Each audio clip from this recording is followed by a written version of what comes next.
कि आ रहा तो पार रही। अरे हाई यादव जी के जलवा हरदम बरकरार रही। सब जात रहताटी अपना गुमाने में बाकी रंगदारी तो सोखेला हिराने।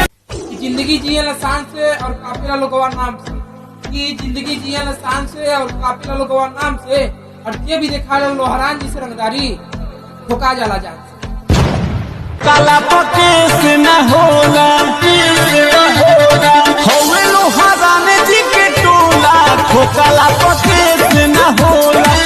ना 16 का डोला ना 42 के छाती, कि ना 16 का डोला ना 42 के छाती, आ रात भर नजर से नजर मिलावा एक करे जा कोनो नहीं बोली, काहे कि हवो लोग को ईरान जाती। तो नजर रात भर मिलावा कोई ईरान से काल कोई बिगहा बेटा जौन हम तीर मार दे ऊ तीर ना तोरा से माराई रे। आ कौन सरवा पैदल ले बारे ऐ समुंदर के गहराई कोनो नाप के बताई रे। निसादा जी के लइका निसादा जी के रे